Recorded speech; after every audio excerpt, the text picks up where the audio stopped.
Y bien, para concluir con esta enriquecedora jornada, solicito al presidente del Instituto Tecnológico Monterrey, Salvador Alba Gómez, que nos brinde su mensaje con el cual cerramos con broche de oro el Foro México por un Mejor Futuro. Lo recibimos con un fuerte aplauso.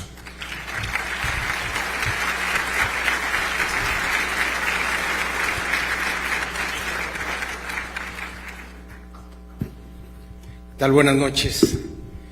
Yo les sugiero si nos levantamos un poco y estiramos para oxigenarnos, porque dicen que después de 7 minutos los estudiantes o les haces otra actividad o no te ponen atención. Y aquí se nos pasó.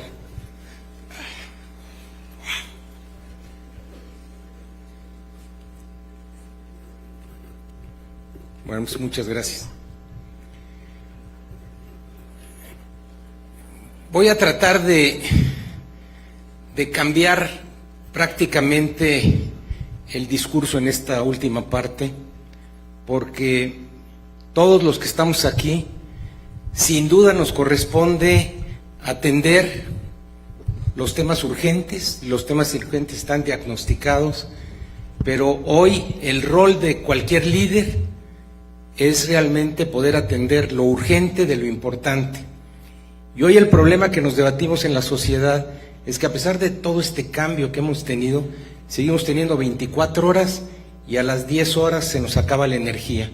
Y tenemos que aprender a hacer ese gran debate entre lo urgente y lo importante.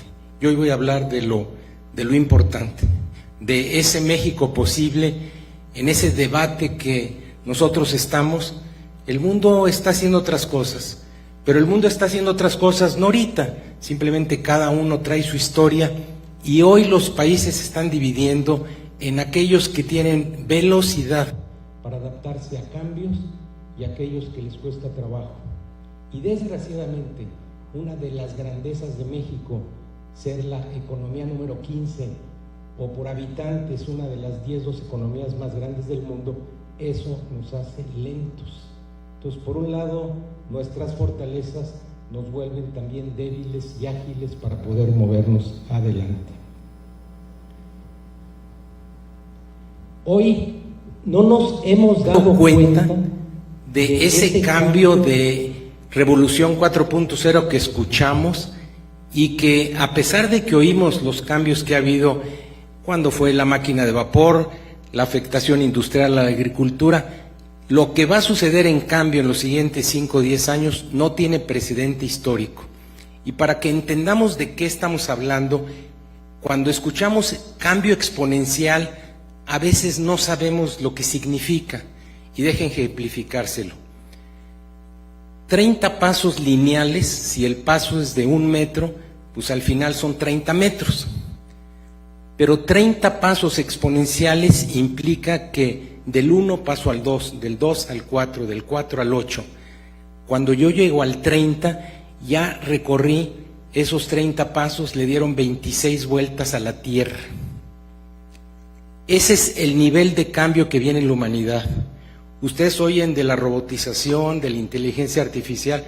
Bueno, viene a una velocidad y abaratando los costos a tal velocidad que todo este mundo de sustitución de trabajo va a cambiar. Pero no traten de resolverlo ustedes con el paradigma viejo, simplemente va a cambiar la humanidad y los paradigmas que nos dieron el sentido al día de hoy van a ser otros. Y nos cuesta a nosotros mucho trabajo entenderlo, porque nosotros queremos entenderlo y explicarlo con el mundo pasado y simplemente el mundo futuro va a ser otro modelo. ¿Cuál modelo? No lo sabemos, pero seguramente va a ser muy diferente al modelo que hoy tenemos que nos rige la sociedad. Y vean la velocidad cuando yo hablo exponencial. A ver, dejen de ponerme mis lentes porque cuando aparece el avión tardó 70 años para que hubiera 50 millones de usuarios. Y hoy Pokémon en 19 días ya tenía 50 millones de usuarios. Y le estoy diciendo 50 millones de usuarios cuando hablamos de 8,000 millones de personas que estamos conectadas hoy como humanidad. ¿Qué quiere decir? Muchas cosas van a aparecer en los siguientes años que van a cambiar el paradigma de lo que nos dio razón de ser a muchos sectores, a muchas industrias, y cuando cambie y beneficie al ciudadano, a las personas, va a cambiar en 500, 600, 1,000 millones de personas muy rápidamente. Hoy ustedes están viendo también que ese poder que le dábamos mágicamente a los gobiernos empieza a perder valor, y que son esas organizaciones, esos jóvenes, los que están creando valor en forma no concebible. Hoy se acerca Apple, la empresa Apple, que hace 20 años no existía, a tener ya casi el valor económico de toda la economía mexicana, de todo lo que hemos construido los mexicanos. Prácticamente una empresa va a tener ese valor económico, impactando a muchos millones y millones de humanos. Y ustedes oyen la empresa Amazon, que ya tiene un valor mayor que todas las empresas de comercio en los Estados Unidos, no tiene más que 90 millones de consumidores Prime. ¿Y por qué le apuesta a la gente a que va a cambiar la humanidad? Porque todavía no impactan ni al 0.01% de la humanidad empresas como ella. Y lo que tenemos que entender es que todo lo que hagamos son decisiones que tomamos en el corto plazo, y si las decisiones que tomamos en corto plazo son incorrectas, pues simplemente nos van atrasando. Y México en los años 50 tuvo la oportunidad de tomar una decisión. Estábamos hablando de los países se dividían entre los de libre mercado, los comunistas, y México tomó una decisión de cerrar su economía, que le hemos platicado mucho. ¿Y qué nos pasó? Pues nos pasó fundamentalmente que otros que le habían apostado a la economía de libre mercado prácticamente crecieron 10 y 14% anualmente, y nosotros prácticamente en el 94, que fue la fecha en que firmamos el TLC, nuestro país tenía $5,700 promedio per cápita, y una de las economías con mayor brecha entre el más rico y el más pobre. Y vimos que los otros que le apostaron al otro modelo se iban ya a $20,000. ¿Qué hizo México en ese momento? Tomamos otra mala decisión. Decidimos que era la oportunidad de irnos a la economía de la manufactura donde ellos estaban, pasar de agricultura, mientras ellos en ese momento estaban reconociendo que ya venía la economía del conocimiento, la invención, la creatividad, apuesta al talento, las grandes universidades, los centros de investigación. Nosotros dijimos, ya le entendimos a esto, vámonos a la manufactura, donde fundamentalmente estaban los coreanos, todos ellos. ¿Y qué pasó? Fundamentalmente, vean la historia en estos últimos años, incluyendo China. China tenía $470 por habitante promedio. ¿Qué pasó al 2016? China nos alcanzó, pero con más de 1 billón de gentes, creciendo 14% anual, y México, yéndonos por manufactura, subimos a $8,000, generando sí muchos empleos que necesitábamos, pero con salarios no necesariamente los más correctos. Y otra vez, los que le apostaron a esta economía del conocimiento ya andan en 30, 40, y no se diga Singapur, ya cercano a los $60,000 promedio por habitante. Y China, vean el fenómeno chino. Nosotros hace 14 años nuestra economía era más fuerte que China en números absolutos. Y pasamos en velocidad a pasar de la economía 11 a la economía 15ª del mundo. Ahora, cuando analizamos qué han hecho todos estos países chiquitos, grandes, tienen 3 cosas en común. Tienen una visión, ellos deciden que quieren ser un país y lo deciden por diseño, no resolviendo problemas, sino estableciendo una visión. Tienen una organización del gobierno que está dedicada solamente a romper todas las barreras para permitir ese cambio, y por otro lado, crean una cultura de inclusión y de meritocracia. Posiblemente el último tema ha sido el más importante, porque se han dado cuenta que una sociedad que no incluye no genera innovación y no genera posibilidades. Estos 3 elementos, en alguna otra forma, lo vamos a encontrar en los modelos de Singapur, de Israel, de Hong Kong, de cualquiera de estos países. Ahora, Cuando hablamos de México, claro que México ha avanzado y podemos verlo en cualquiera de las perspectivas. La pregunta es que en esa evolución de los últimos 50 años, en ingreso por habitante somos el 73 del planeta, en índice Gini, que es la distancia entre el 10% más rico y el 10% más pobre, somos la 123 del mundo. Fuerza laboral, todo lo que hemos logrado los mexicanos es que 16% de toda la fuerza laboral tiene algún estudio universitario, y ya no hablo de la calidad de estudios universitarios. O dicho de otra forma, 84% de los mexicanos están excluidos o solo pueden tener trabajos laborales de 6 a 8 mil pesos mensuales. Competitividad internacional, facilidad para hacer negocio, y posiblemente el indicador que a mí en lo personal me duele más es desarrollo humano, el número 77 del planeta. Entonces, ¿de qué nos sirve decir que somos grandotes si estos son los indicadores que hoy tenemos como país? Y sin duda, la falta de desarrollo humano y la dispersión entre el que tiene y el que no tiene es enorme en este país. Y la pregunta es, ¿cuál es la visión de México?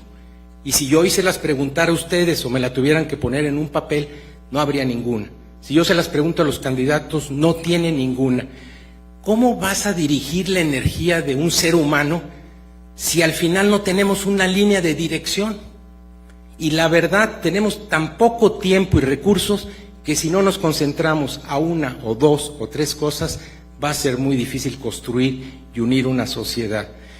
Pero la pregunta que nos tenemos que hacer no es qué visión que queremos, sino qué líder queremos. Porque al final ese líder es el que nos permite ayudar y articular energía de un grupo humano en la dirección que establezcamos. Y uno de los grandes problemas, y lo decían en Davos hace 2 años, estando en Davos, enumeraron, nos pusieron a encuestar cuáles eran los problemas y retos de la humanidad, y salieron 10 y los priorizamos, pero no se dieron cuenta que uno de ellos es el más grave. Pusieron, no hay líderes para enfrentar los retos de la humanidad. Entonces, ¿de qué nos sirve que tengamos retos en la humanidad si lo más escaso es que no hay líderes? Y ustedes van a ver en esta gráfica el gran problema por lo que no encontramos líderes en la sociedad, porque hay 2 tipos de líderes: el que se enfoca en la tarea, que es el que tenemos en México, y es el que queremos nosotros, porque ahorita van a darse cuenta, y el que inspira, el que te dice no lo que eres, sino oye, ¿qué pasa si yo me imagino un país de esta forma y esta forma? Oye, pero está muy distante, sí, vamos a trabajar. ¿Que nos puede llevar 10, 20, 30 años? Sí, pero trabajemos en esa dirección. Miren, uno se dedica a solucionar problemas y el otro te dice lo que podemos ser. México está clavado en enfoque a la tarea. ¿Y saben por qué? Porque nosotros, todos, lo único que queremos es que nos solucionen los 3 problemas prioritarios que tenemos: corrupción, Estado de Derecho y seguridad. Y ningún candidato va a hablar de una visión inspiradora porque siente que nosotros, ciudadanos, los estamos llevando por ese lado. Yo he estado con todos los candidatos y me dicen, les digo, sálganse de ese discurso. Es un discurso perdedor, es un discurso de energía negativa. Miren, estos siguen en el pasado, los que se enfocan en la tarea, y estos rompen paradigmas. El problema es que crear una visión inspira, pero implica romper creencias que cuando yo se las platique a todos ustedes son creencias que están arraigadas en el mexicano y que romperlas nos va a doler mucho porque son creencias en las que nos equivocamos como país. México hoy está diagnosticado y afortunadamente el programa, si quieren ustedes revisar, de este gobierno eran 74 puntos. ¿Cómo puedes priorizar con 74 puntos? Pero hoy diagnosticamos 3 puntos. Pero la verdad realidad es que los países, estos países que adoramos y que creemos que pueden romper esta inercia, le están apostando al talento. Todos tienen gobiernos digitales y el gobierno digital te quita la corrupción, no hay forma.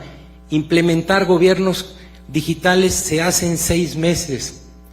Miren, hace 3 meses estuvo el presidente de Eslovaquia en Monterrey, un empresario, candidato independiente, y le digo, oye, ¿y tú qué hiciste? Me dice, yo vi Estonia, que está ahí cerca.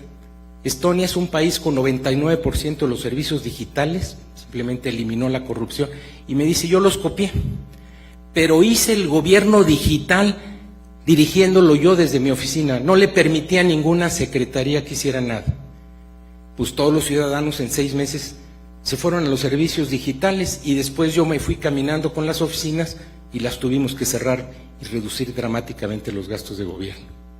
Las soluciones no son lineales las que tenemos que encontrar y prácticamente están hechas ya en muchos países. ¿Qué energía funciona? Si yo te digo que nuestro país está trabajando en corrupción, estado de seguridad, ¿qué energía te da? ¿Cómo vas a vender a México? Es pura carga negativa. Porque en el mejor de los casos, vamos a pensar que resolviéramos eso, que hay que resolverlo, México pasa de $9,000 a $12,000, pero los temas de meritocracia, de talento, de gobiernos digitales no están en la agenda.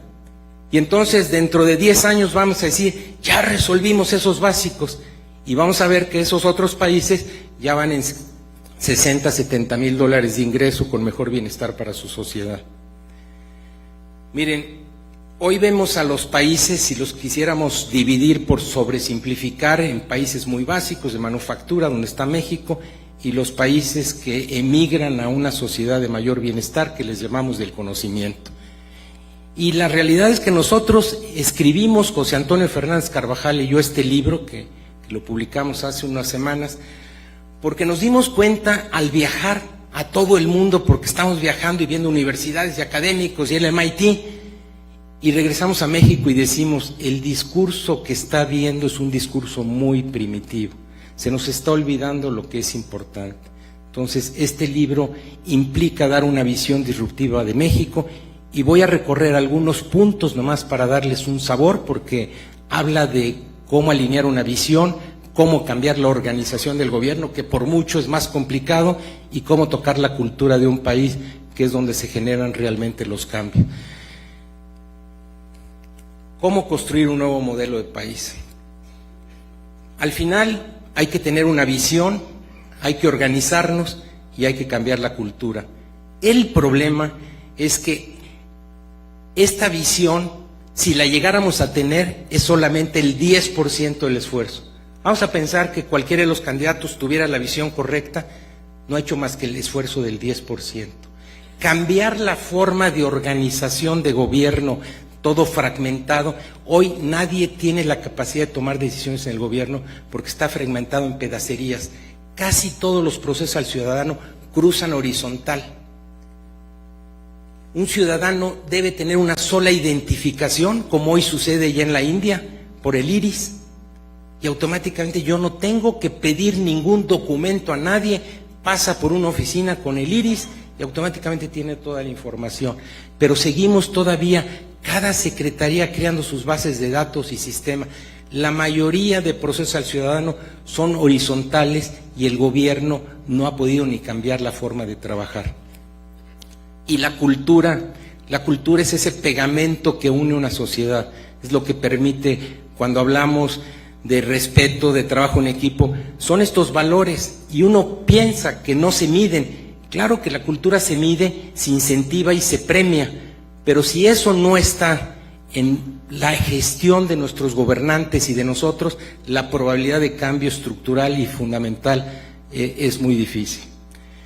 ¿Cómo debe ser una visión? El problema para establecer una visión en México es que se ancla una visión en cosas propositivas, atrayentes, retadoras, pero tiene que estar anclada en una realidad distintiva y única.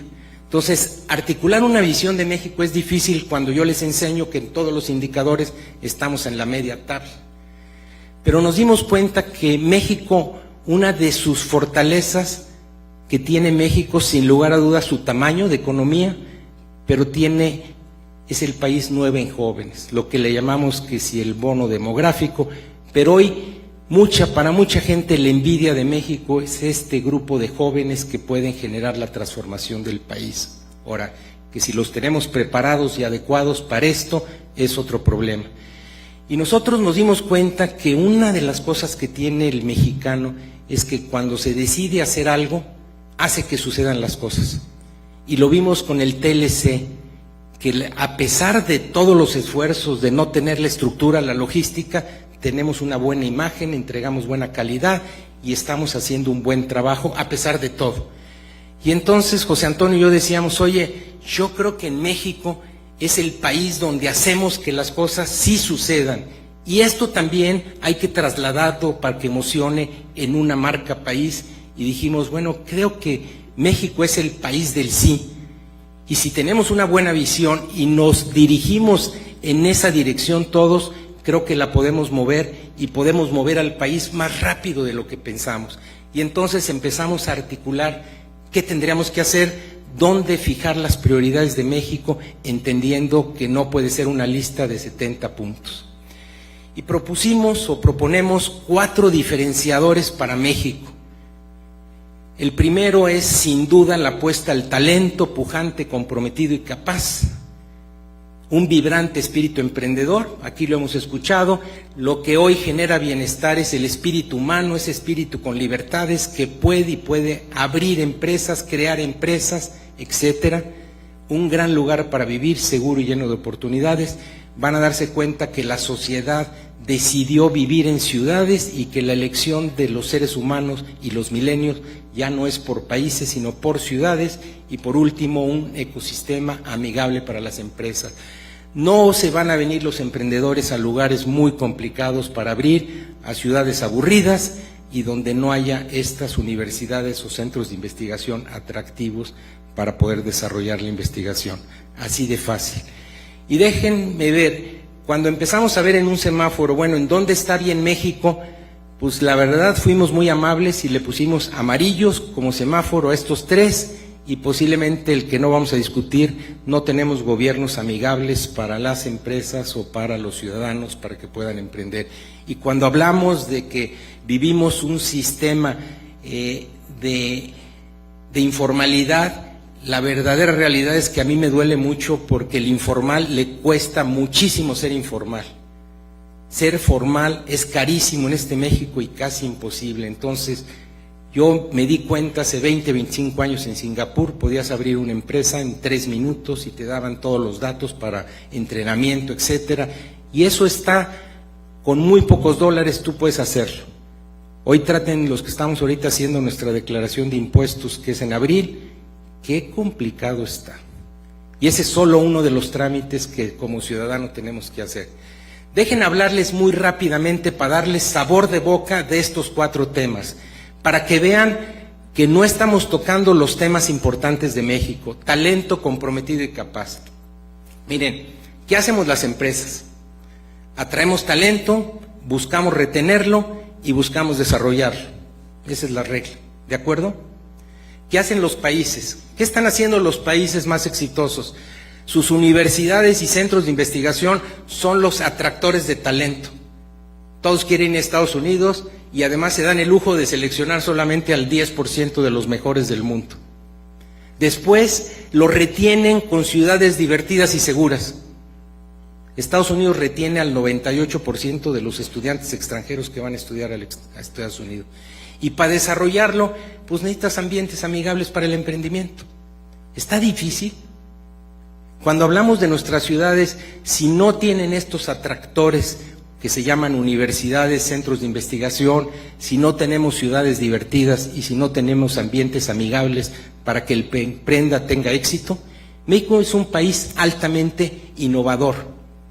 En todos los benchmarking que hay de empresas, México crea muchas empresas, pero es de los que mayor mortandad tiene porque el sistema no les ayuda y genera empresas de muy poca fuente de trabajo. 2, 3 empresas contra Estados Unidos 6. Miren, datos que les van a doler, pero que han estado ahí desde hace 20 años. México tiene un déficit de universidades de calidad. En las top 300 universidades medidas por el QS Ranking de Inglaterra, Estados Unidos tiene a 60 de las mejores universidades, Reino Unido 38, Alemania, pero fíjense, Israel es un país de menos de 10 millones de habitantes, tiene 4. Corea tiene el 40% de nuestra población, tiene 9. ¿Cuántas creen que tiene México en el top 300 del mundo? 2. Para el tamaño de México debíamos tener 6 a 8 universidades porque son atractoras de talento. Pero a pesar de que las tenemos 2, no estamos trayendo talento porque la política migratoria de México es una de las más cerradas y por otro lado no estamos teniendo esas ciudades divertidas para vivir. Miren, México tiene que abrir sus puertas al talento extranjero, pero atraer centros de investigación y universidades. Ustedes oyen que China tiene estudiantes por todo el mundo. ¿Saben cuántas universidades extranjeras hay en China? 37, Emiratos Árabes 31.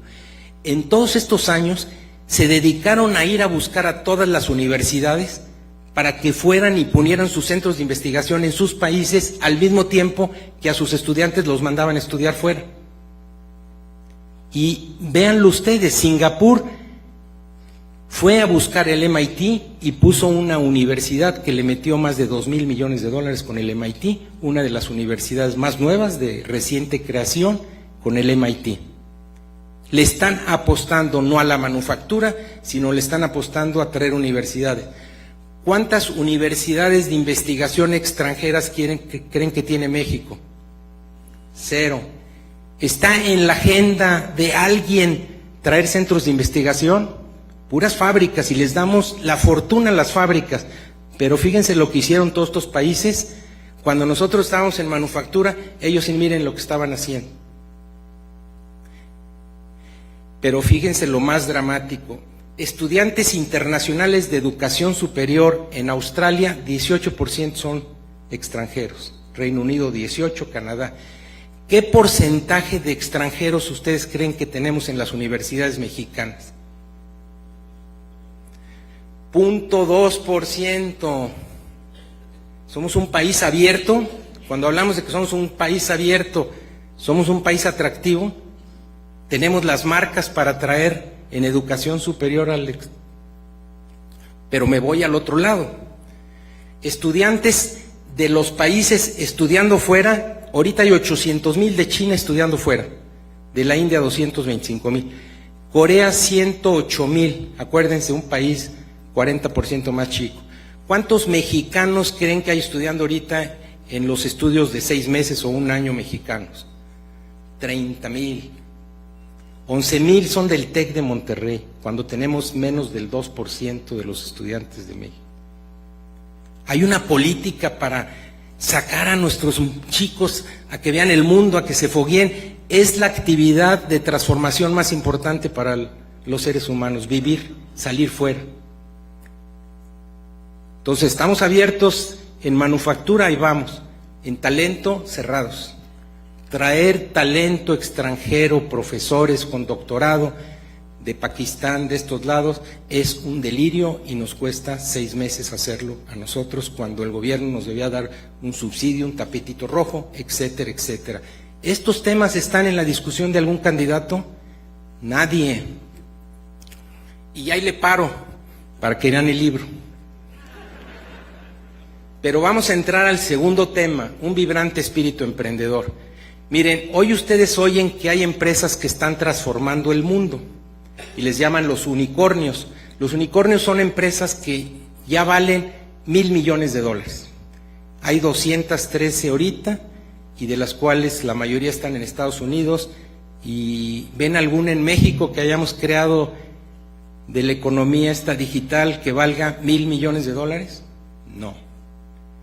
Hoy, si ustedes tomaran algunas de las empresas, Google, Facebook, unas de estas 4 o 5 de estas empresas, 4 o 5 creadas por 4 o 5 muchachos que en promedio de edad tienen entre 19 y los grandotes 25 años, en suma estas 4 empresas ya tienen más valor económico que todo el país llamado México.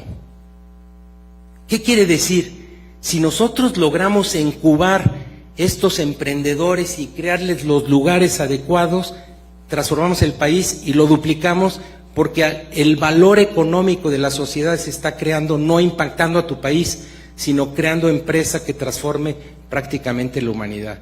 Miren, y podríamos hablar, muchos países, Suecia es un país de 10 millones de habitantes, y ya tiene 50% del PIB, del Producto Interno Bruto mexicano.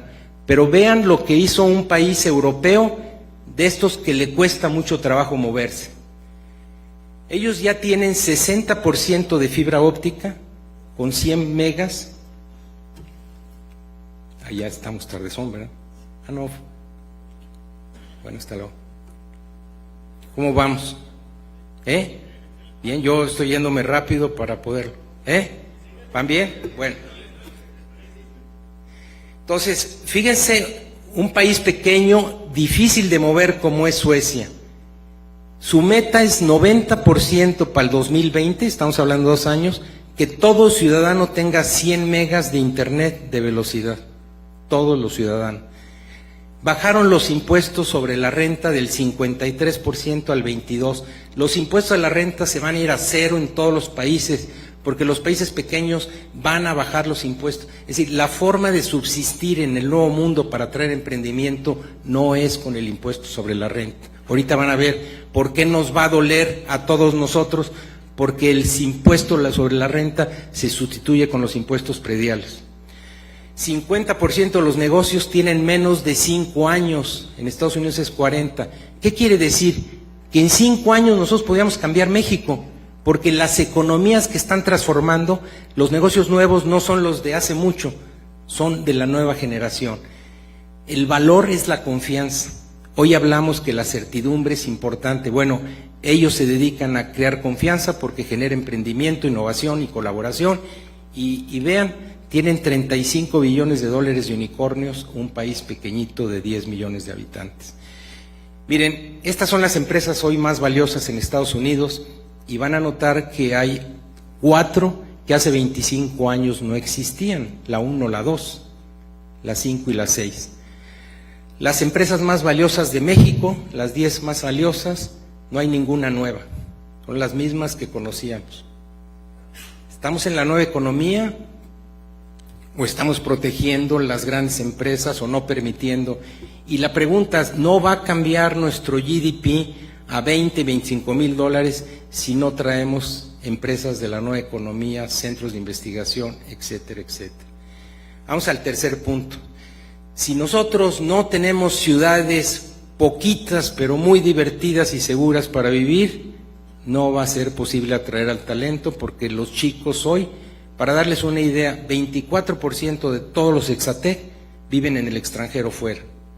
Y a nosotros nos están reclutando con 60, 80 mil dólares de salario todos los ingenieros en sistemas del TEC para irse a los Estados Unidos. Cuando todos esos centros de investigación podían estar aquí, pagar 25 mil dólares, y cuando los invitamos nosotros nos dicen qué buena idea, pero no está en la política pública de México. Ya estamos hablando ya con muchos Exatec que están en Seattle, trabajando 400 de ellos en Microsoft, que les digo, gánense los 100 mil dólares de allá y vénganse a vivir a México, porque todo el trabajo lo hacen desde su casa. Entonces imagínense México lo que puede hacer, invitar a todos los innovadores que vivan aquí, pero generen el valor económico y los salarios allá. La creatividad, cuando te metes a esta economía, no nos la sacábamos. Miren, el mundo, nos enojemos o no, se está volviendo urbano y la urbanización no tiene límite y vamos a terminar fundamentalmente viviendo el 70, 80, 100% de los seres humanos en conglomerados, en muéganos, en espacios en donde nuestra casa no es el espacio que habitamos, es la ciudad. Pero copiamos desgraciadamente un modelo erróneo y nos va a doler en el alma corregir este sistema. Miren, cuando vemos el fenómeno de China, se nos olvida que ellos decidieron, por diseño, que para poder meter a 500 millones de chinos al consumidor necesitaban crear 20 ciudades de 15 millones de habitantes. Y 15 ciudades de este nivel o 20 ciudades no las puedes hacer con casitas Infonavit expandidas. Este lugar, Shenzhen, fíjense lo que era y lo que es hoy a 36 años. Pero China creó 30 ciudades como estas. Y los seres humanos viven en 40, 50 metros, no usan coche, es decir, cambiaron la forma de vida. Y nosotros, con los salarios pequeñitos que tiene nuestra sociedad, le estamos obligando a que compre una casita Infonavit y a 2 horas de su trabajo. Es de los pocos países del mundo en donde el 60% del ingreso de la gente de clase media baja lo utilizan para habitación y transporte. Una sociedad debe de llegar a no números del 20 al 40% para habitación y transporte, para que te permite educación, esparcimiento y algo de ahorro. Nosotros le construimos una presión social para que casa y transporte fuera prácticamente el componente. Y no nos damos cuenta que el mayor desastre urbano que hicimos como sociedad nos va a costar porque pensamos que fue el modelo correcto y nadie nos ha dicho como gobernante el desastre que se ocasionó en nuestra sociedad. Y miren, ahorita regreso a ese tema. Hoy, así como vemos cuando los chicos se quieren inscribir a una universidad, ven los rankings, también para vivir. Las ciudades innovadoras del mundo, vean dónde están las de México. 220, 350, 84. Y además, como no las gestionamos las ciudades, entonces vamos perdiendo lugar cada año. Calidad de vida, pues son las europeas. Las nuestras aparecen en el 108, las de mejores estudiantes para elegir vivir, pues son muchas de las que atraen estudiantes. ¿Qué quiere decir?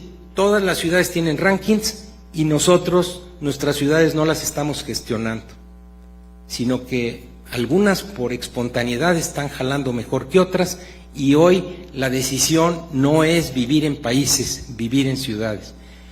Y otra de las cosas que no nos dimos cuenta y que trae un beneficio de vivir en ciudad, solo el 10% que urbanicemos mejora 30% el ingreso per cápita de las personas. Es decir, nomás por haber urbanizado nos hubiera mejorado dramáticamente el ingreso y la calidad de vida de nuestras gentes. Pero no lo permitimos.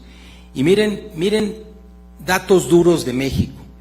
La mancha urbana de México, nosotros crecimos del 80 al 2010 2 veces la población. Y aquí les voy a pedir que vean el problema de aritmética básica y lo difícil que es romper el paradigma en todos nosotros. Pero la mancha urbana de México creció 6 veces. Yo les digo, el pagador de impuestos creció 2 veces, el que paga impuestos, ¿sí? Pero los servicios que me demandan, ¿cuántas veces son? 6. ¿Cómo lo resuelvo? Pues dando malos servicios, no diciéndote la verdad. La pérdida de seguridad, los servicios básicos, todo esto que hoy tenemos como país es resultado de que crecimos las manchas urbanas a mayor velocidad. Pero además se agudizó con otro problema más grave que nos va a doler en el alma. Somos el segundo país en el planeta que paga menos impuesto predial como porcentaje de la propiedad, 0.30%. Para sostener una ciudad no debes de permitir que la población crezca más que la mancha urbana, o dicho de otra forma, tienes que verticalizarte y pagar impuestos prediales arriba del 2%. O dicho de otra forma, México tiene que aumentar los impuestos prediales 10x y parar los crecimientos de la mancha urbana para que los impuestos federales se puedan bajar y no tengamos los estados que están esperando los recursos federales para poder subsistir. Hoy nuestros impuestos federales son los que sostienen pavimentación, jardines, etcétera, y por eso estamos desesperados si no nos manda papá dinero. No es sostenible este modelo. Pero ¿qué candidato se va a atrever a decirles que los prediales tienen que subir 10 veces? ¿Y quién lo va? Y que les diga que van a parar los crecimientos de manchas urbanas a los desarrolladores para vivir en pequeños espacios de 40 metros, 50 metros y convivir y quitar los automóviles, etcétera. En Singapur, si tú quieres tener un coche, sí lo puedes tener, pero para tener derecho a un coche pagas $40,000 de entrada, porque no es justo que alguien tenga coche y demande servicios de ese nivel. Y la gente dice que me pongan calles y esto, sí, estamos en un círculo en el que no salimos, que no se roben el dinero, Estamos en un círculo porque los ciudadanos nos damos cuenta que escogimos el modelo. Infonavit se crea hace 35, 40 años con la idea de descentralizar y con la idea de crear manchas urbanas para responder a la vivienda digna, que cuando le empatabas en el salario, pues terminaste con este desastre. Y me voy al último tema, un ecosistema amigable para las empresas. Hoy gobiernos digitales están en todos lados y prácticamente te quitan la posibilidad de interacción humana.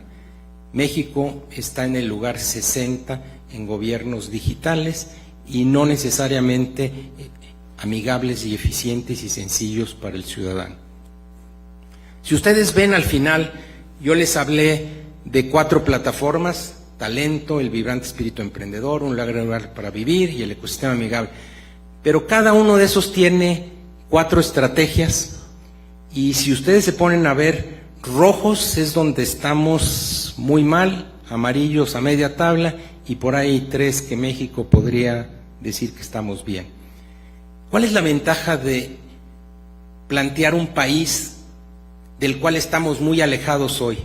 Primero, que le decimos la verdad a las personas, le decimos: oye, fíjate que a pesar de que todo lo logrado y todo lo maravilloso, la distancia que nos falta es enorme y vamos a trabajar por eso.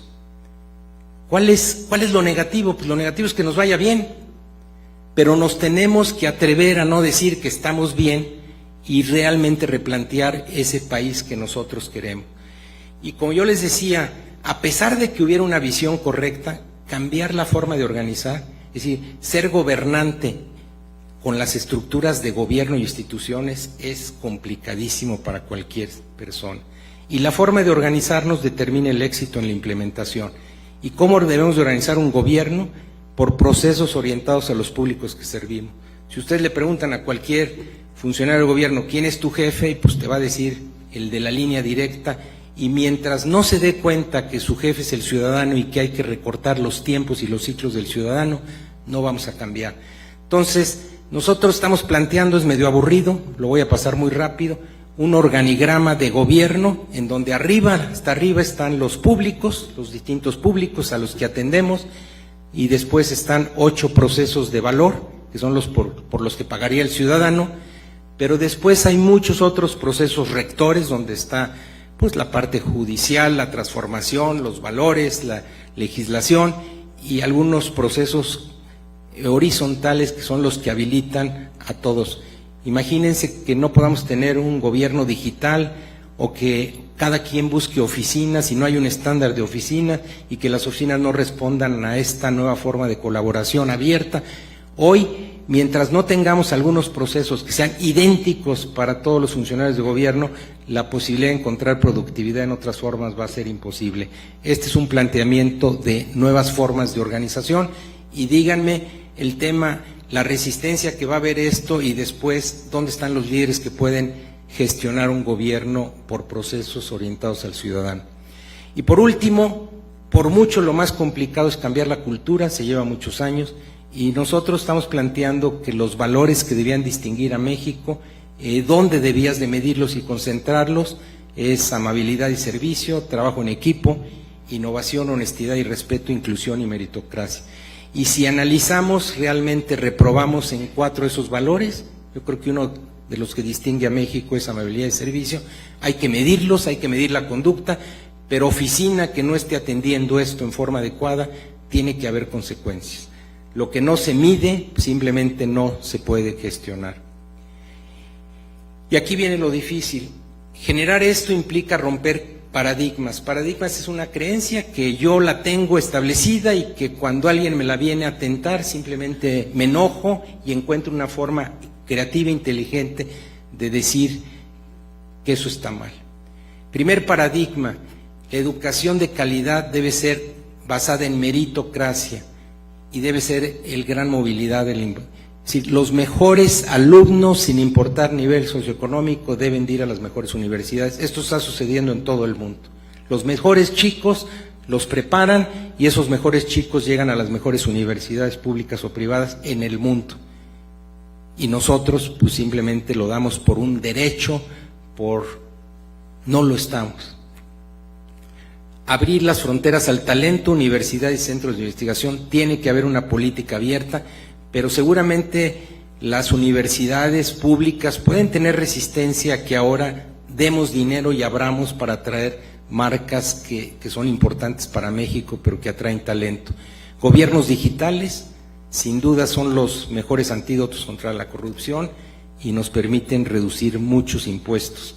Densificar las ciudades para hacer comunidades más sustentables, divertidas y seguras es importantísimo. Y por último, los impuestos prediales deben ser los que sostengan nuestras ciudades y no depender de la federación para sostener nuestras. Y cualquiera de estos paradigmas, si los plantean muchos de los candidatos, no van a ser elegidos. Entonces, yo he hablado con varios de los candidatos y el problema que me dicen, el problema es que la sociedad quiere cortoplacismo, la sociedad quiere patear muchos de los problemas estratégicos. ¿Para qué? Pues para poder nosotros seguir teniendo los beneficios de una sociedad que ha sido excluida en muchas cosas. Y al final con eso resumo este planteamiento, y el planteamiento lo que quiere es que elevemos el discurso.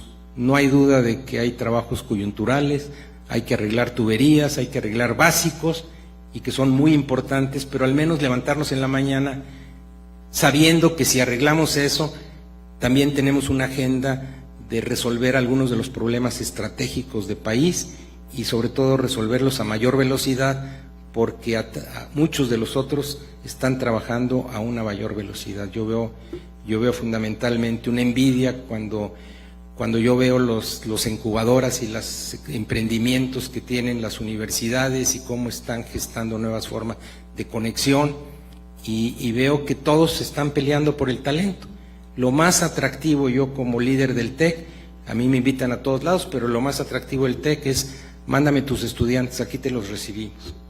Y el TEC está en los rankings mundiales porque ha hecho muy buen trabajo y porque tiene muy buenos exatecs que están haciendo muy buen trabajo en el mundo. Pero la pregunta es: ¿y por qué no están en México? ¿Y por qué no estamos teniendo la capacidad de retenerlos en nuestras ciudades? ¿Y por qué no tenemos los gobiernos amigables? Y al final es la agenda que estamos planteando José Antonio Fernández y yo en este libro. Muchísimas gracias.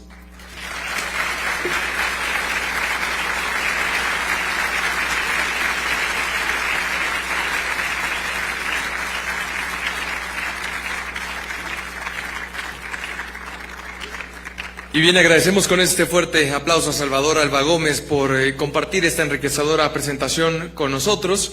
Y de esta manera damos por concluido el Foro México Mejor Futuro, Agenda Pública del Sector Privado, y les agradecemos a cada uno de ustedes por acompañarnos, deseándoles la mejor de las noches.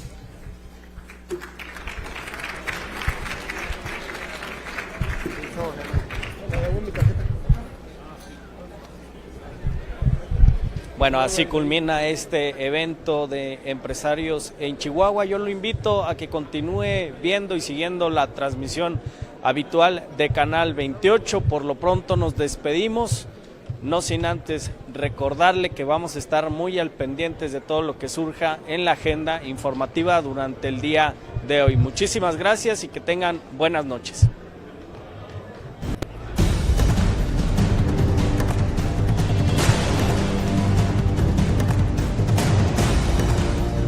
López Obrador quiere perdonar a los miembros del crimen organizado. Propone